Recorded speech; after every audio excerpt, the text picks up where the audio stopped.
Saturn's largest moon, Titan, is unique. It has its own atmosphere.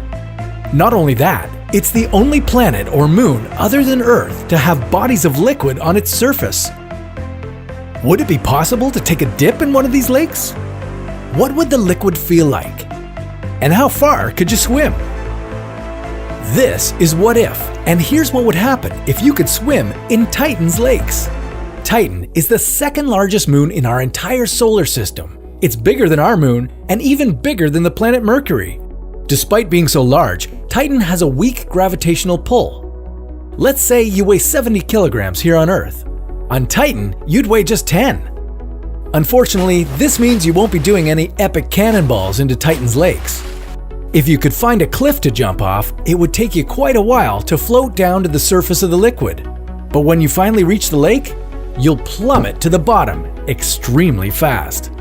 The reason you'd have such a hard time keeping your head above the surface is due to the liquid methane and ethane found in Titan's lakes.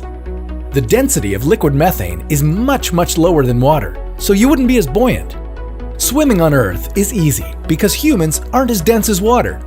When we're in a swimming pool, we weigh less than the amount of water that we displace. And the force of the water pushing back on us helps to keep us afloat.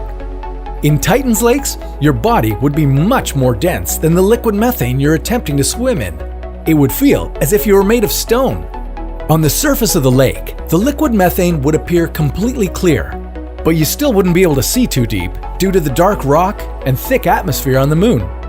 In fact, Titan only receives 1% of the sunlight we receive here on Earth. I should remind you that you wouldn't even get this far without wearing a special spacesuit. It would have to be strong enough to withstand the temperature of Titan's surface, a frosty 178 degrees below zero. You'd also need it to protect you from the lack of oxygen on the moon, the deadly levels of nitrogen gas, and the gasoline-like rains.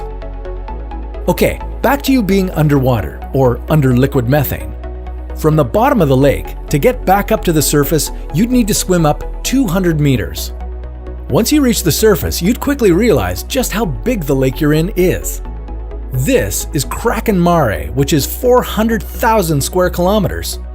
For a reference, that's bigger than the Caspian Sea, the largest lake on Earth, and bigger than the entire country of Japan. If you don't like this lake, you have over 50 other lakes to choose from, depending on what kind of view you're interested in. Unfortunately, there's no surfing on these lakes. You won't find any waves on Titan, as its low gravity makes it resistant to creating them. So, all in all, not a great day at the beach. Swimming in these lakes would be pretty tricky and not a lot of fun. On top of that, it's not likely that you'll be able to relax on the shore or suntan. Maybe it isn't the best vacation spot, but you certainly can't deny the beautiful view. Now, what would happen if you were a space tourist and could travel anywhere you wanted?